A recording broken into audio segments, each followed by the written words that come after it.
Lakeland Public Television's Common Ground is brought to you by the Minnesota Arts and Cultural Heritage Fund. Production funding for Common Ground is made possible by the Minnesota Arts and Cultural Heritage Fund.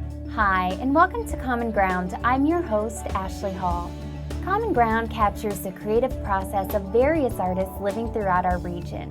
We delve into the veiled history of our area, plus we take you inside the cultural events that put the North in North Country. On this episode of Common Ground, we decided to take a different approach. From time to time, we'll get calls and emails from viewers suggesting that they would like to take a closer look at the artist. So, meet Alretta Skellinger from Nebus, a gourd artist, who takes us through the many stages of gourd making.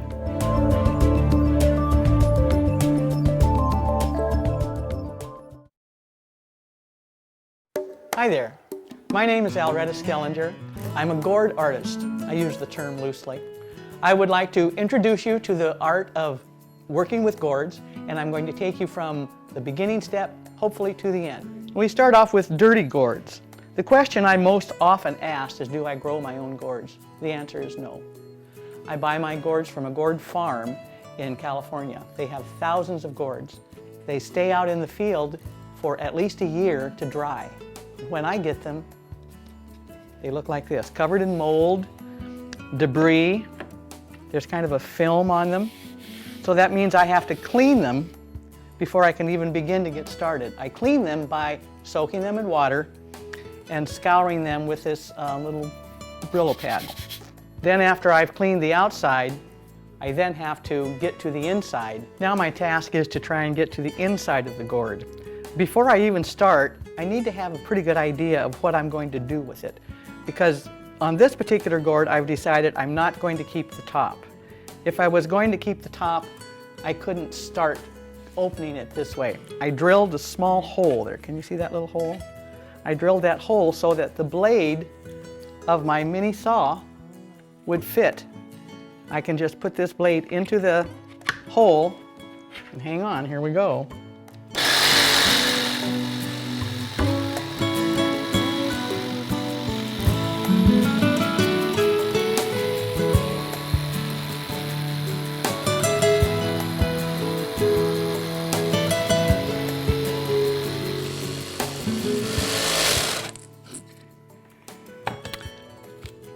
I also want to point out that you need to be cautious of this dust. It's toxic, and it has a tendency to suspend in the air. It doesn't settle. And for that reason, I usually wear a mask, and I also have an air filtration system that picks up any of those fine particles in the air. Now we've cut off the top of the gourd. Now we get to see what's inside.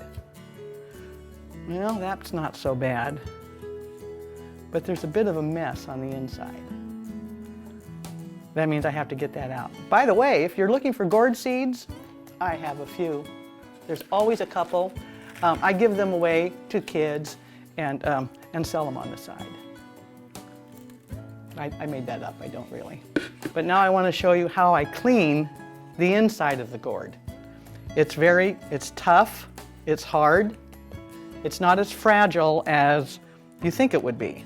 And they're very lightweight because they're dry, but they're really quite strong. You can see how thick this gourd is, and that's the main reason I buy my gourds from California. The growing season is longer, the gourd becomes thicker in its growth. You can grow gourds in Minnesota, but because the growing season is shorter, the gourd becomes very thin. Therefore, it does become fragile whenever you cut into it. I have an abrasive ball that I bought from a website for gourds. I just have it in my drill motor, and I use this to clean, and it's messy.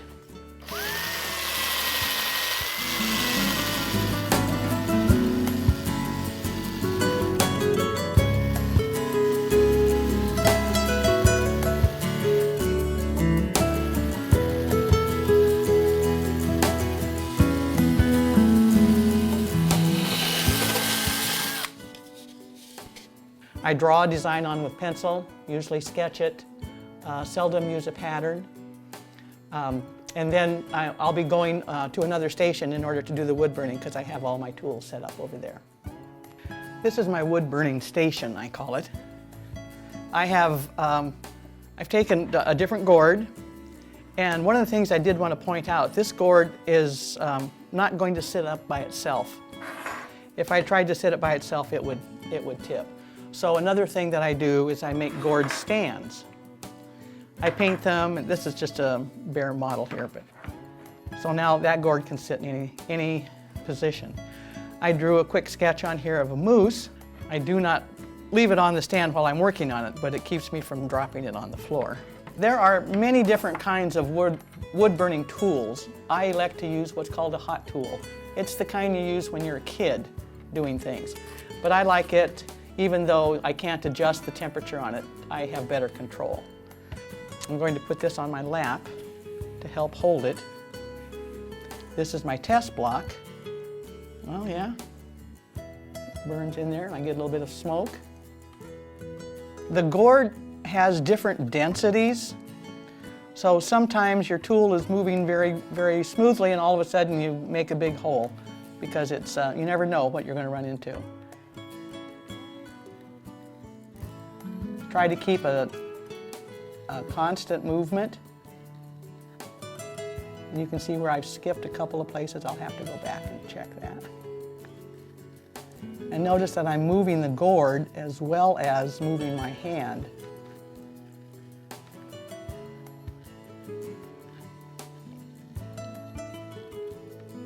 Okay, I have to stop because I've run out of movement room, but I have to go back and touch up. In burning, I get debris on the tip of the tool, so I just wipe it off on a little piece of sandpaper.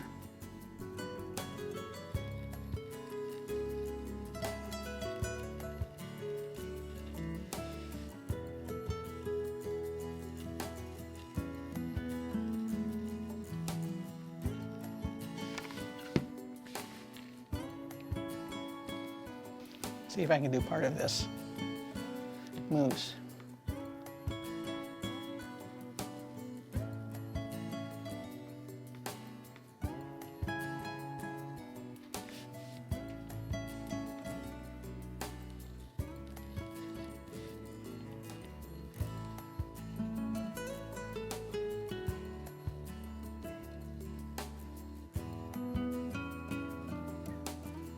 I always pull the tool. I never push it, because if I tried to push it, I would just dig in. So I just have to persevere.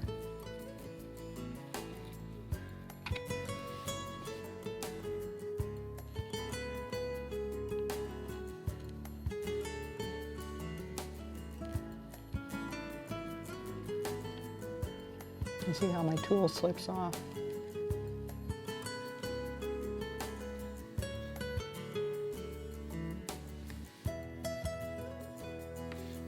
Well, there's a beginning.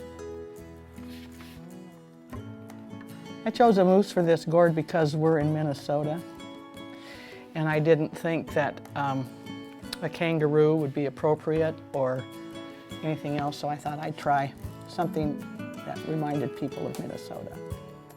A great deal of the design on the gourd is determined by the gourd itself. I have to wait and tell me what the gourd says. I know that sounds silly, but I have one gourd that I looked at for 6 months before I could figure out what to do with it, simply because it was a unique gourd. Now sometimes I have a design in mind.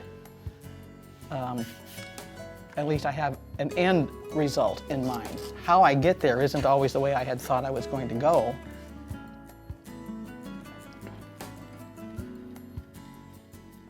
Some gourds look like they should be carved. Some gourds look like they should be just something pretty on them. Well, and I have to stop for a moment because every now and then my little Yorkie comes down to say hello, and if I don't stop and pick her up and tell her she's a pretty girl, this is Mara. And then she says, I don't like it down here, it's too noisy. Okay, here you go. Now she'll go back upstairs. That's our little routine. I don't know if you can hear or not, but there is a little sizzling that occurs when I'm getting into it like I should be. With that, gives you an idea on how the wood burning goes. It can be very tedious, but it's very rewarding because now I can see what I'm doing. This is an example of a gourd with a surprise in that it looks like the gourd is whole, however it is not. And this inside needs to be treated.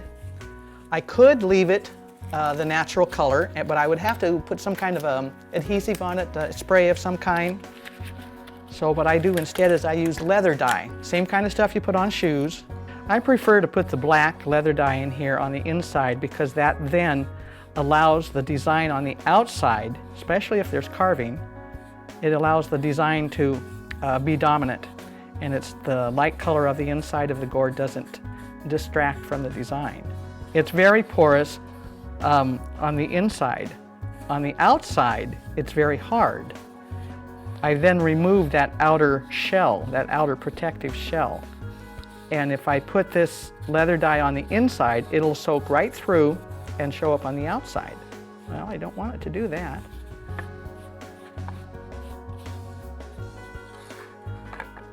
Voila. Now the inside does not affect the outside because I've not removed any of the outer shell. I started this one and got a little irritated with it, so I stopped. But I've been carving on this, and this is another one with a surprise. See, there's the top. And I will carve all of these down. But it's quite a lengthy process, and so I got bored with it. I thought, I'll wait till another time. So I've been working on this one. The name of this one is Teardrops and Lace, because that's what it reminded me of.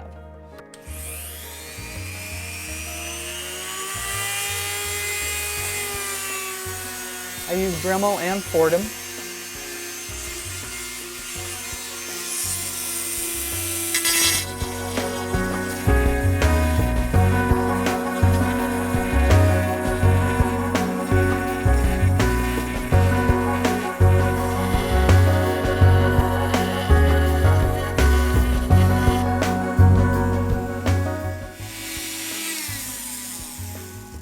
There's a lot of torque involved, and so what you have to be the most aware of is where this hand is.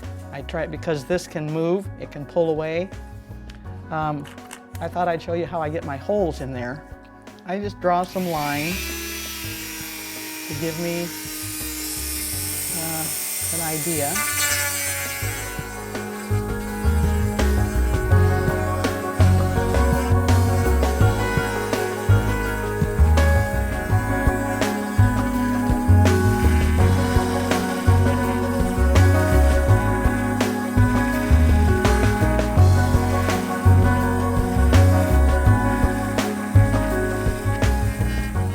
But that gives you an idea how I get the holes in there. It takes a couple of hours to get that completed. The next step will be using ink dyes. These are all the different colors of ink dye that I have, and because I had trouble remembering what the colors looked like, I made a sample. I couldn't remember the names, so I gave them numbers. I have 17 colors, and I have a fairly limited palette with the ink dyes. I prefer the ink dyes. The leather dye soaks in and over time will fade. So the leather dye is fine on the inside, but any UV will fade the leather dye, so I prefer the ink dye. Now my current project is this dragon. It has been wood burned, carved a little bit. It has a surprise. It opens this way. I have treated the inside. Okay, the ink dye is very concentrated. This little bottle can do probably half a dozen gourds this size, but I only use a dot. And I have a very high-tech painting tool. It's called half the Q-tip. Why do I use only half and not the whole Q-tip, you ask? Because if I used a whole Q-tip and then changed color, I would then have that color in my hand. So I use half a Q-tip. This is a brown. The nice thing also about the ink dye is it doesn't dry immediately. That gives me a little bit of working time. How do I get in those nooks and crannies? With a very little brush. If I was using leather dye, this would be dried by now, and I wouldn't be able to get the color where I wanted it, or be able to wipe it, as I'll show you here in a moment. And a little bit of cotton ball.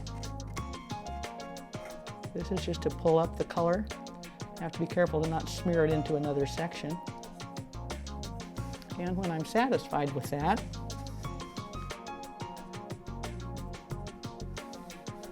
now by his little teeth right here, I then take a heat gun.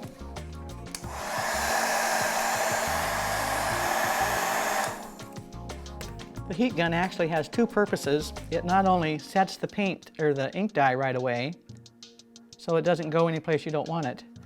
It also keeps me from putting my finger in the middle of some wet paint. Now I'm going to continue that brown underneath of this black line all the way around. Peekaboo. With the gold leaf, before applying it, you paint the area a cherry red, which sounds really strange until you notice some of the old paintings that have gold leaf on them. As that gold cracks, there is a color behind it, and that color is red, and it makes the gold appear older, it appear richer. And so I put the red behind before I even get started. In order to make the gold leaf adhere, I use what is called size. This comes in a little gold leaf kit. It wasn't hard to find. I paint this on. You probably won't be able to see it.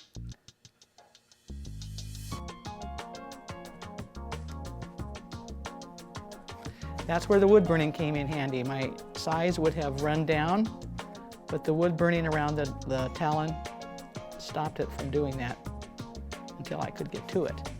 And of course, my heat gun saves the day.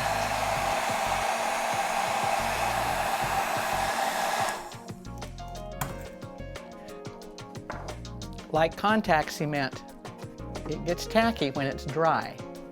I'm going to open up the gold leaf packet, and you'll see what I mean about it being very fragile.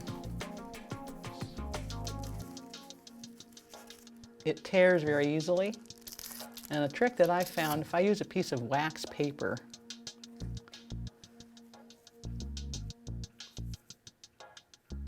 to pick it up, put this on top. Static electricity holds the gold leaf on there. Now I can put the gold leaf on here. This is to give the dragon a little bit of sparkle. Doesn't matter if it's wrinkled, doesn't matter. This is a fairly stiff brush. Any brush will do. And I kind of stipple it down in there, and then I brush it off.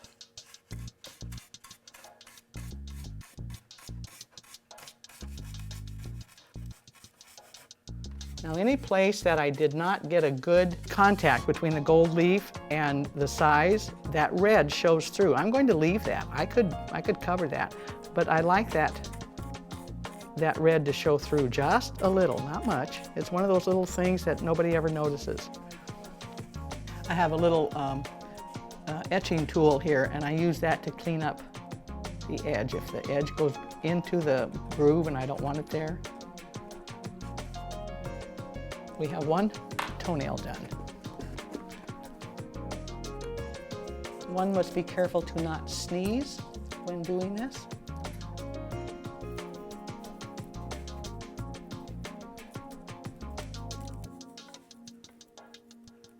I've always wanted to do a dragon, simply because I never had before. So I thought, well, I'll try this one. Let's see. This gourd is the very first gourd I ever did. Very first one. I had no idea how to do them. I had no idea what I was doing, so I just put cracks and things on it, and I put a little bit of rock art. And said, there, I did a gourd. Now this is done with leather dye. The color has faded because it's been sitting close to the window. So it's not, doesn't have the intensity that the gourds do that I use the ink dye on. But I save it because it tells me how I started. That was my first one. But it was my first attempt at wood burning. It was my first attempt at drawing something on a gourd. Luckily, I picked a small gourd, so I didn't mess up too badly. I don't know when I became an artist. I still find that term hard to live with. I had taught my class, some basic drawing, and I kind of picked up on that. I liked that. And then when I retired, I tried some pointillism. That was fun. And then I found the gourds. So I've been doing gourds maybe 3-4 years. The pointillism I did a couple of years before that. So it just kind of was something I wanted to try. I never really decided to become an artist. Nobody else does gourds. I thought, here's something I can try, and if I mess up, nobody knows. Besides which, I found it fascinating. Every gourd is different. It isn't like having a square of canvas. Every gourd tells you something else, so I find it very fascinating to use the gourds. The thing I enjoy most about the process of working with gourds is the surprise. I never know what's going to happen. And it's always a surprise when something happens and it comes out okay. Of course, I do make a lot of lemonade because sometimes it doesn't work out, but that's okay. That's okay. But I like not knowing where it's going to end up. And then when I do get there, I'm surprised. I want it to make them smile. I don't have anything online at this time. However, I do belong to the Blank Canvas Gallery in Park Rapids, and I do have my gourds displayed there. I do sell them there. I also belong to the Leech Lake Art League, and we are having our art show in Walker. I display my gourds and sell them there. I would do commission pieces. I'd be a little nervous, but I would give it a try. If people understand that the gourd doesn't always do exactly what you want it to, it makes up its own mind for you sometimes. Like when I was trying to do the wood burning, I was having difficulty with that particular gourd because the shell was so dense. The next gourd, it might not be. You never know.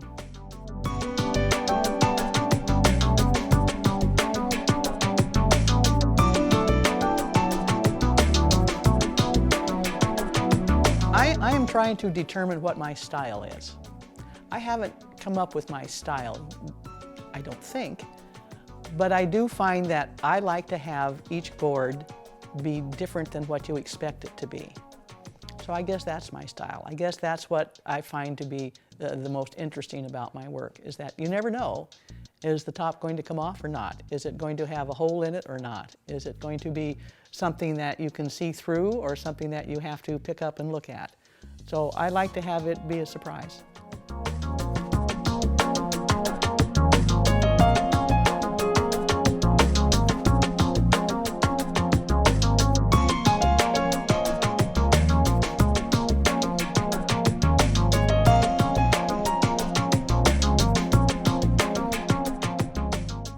I think one of the most frustrating things for me is having to look at the gourd when it is dirty and icky, and having to have in my mind what the end result, what I would like the end result to be.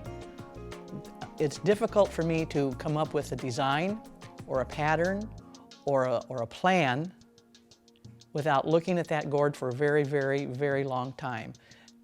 It isn't something that just happens. So that becomes then frustrating for me to trying to decide what I'm going to put on the gourd.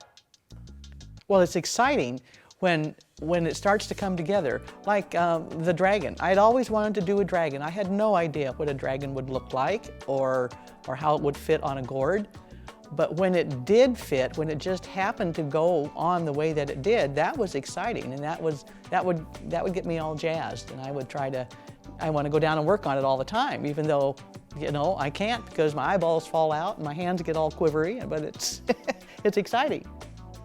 I would like people to know that it's more than just taking a gourd and putting something on it. There's a lot of process to it, a lot of thought behind it, a lot of work goes into it. But a lot of joy comes from it, and I would like people to enjoy them the way that I do. Thank you so much for joining us. We hope that you enjoyed the show, and we look forward to seeing you next week right here on Common Ground. If you have a segment idea for Common Ground, please contact us at legacy@lptv.org or call us at 218-333-3022.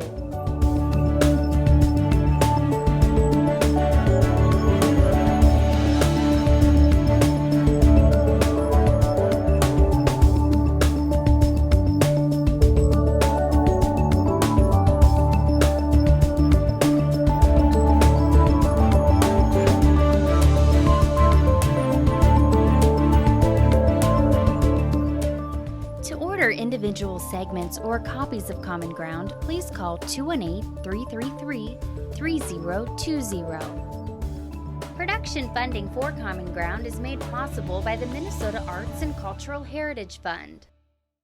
If you enjoyed this segment of Lakeland Public Television's Common Ground, consider making a contribution at lptv.org.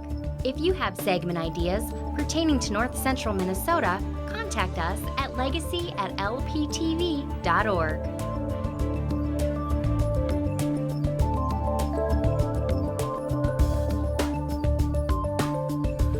Common Ground is funded by the Minnesota Arts and Cultural Heritage Fund by the vote of the people on November 4th, 2008.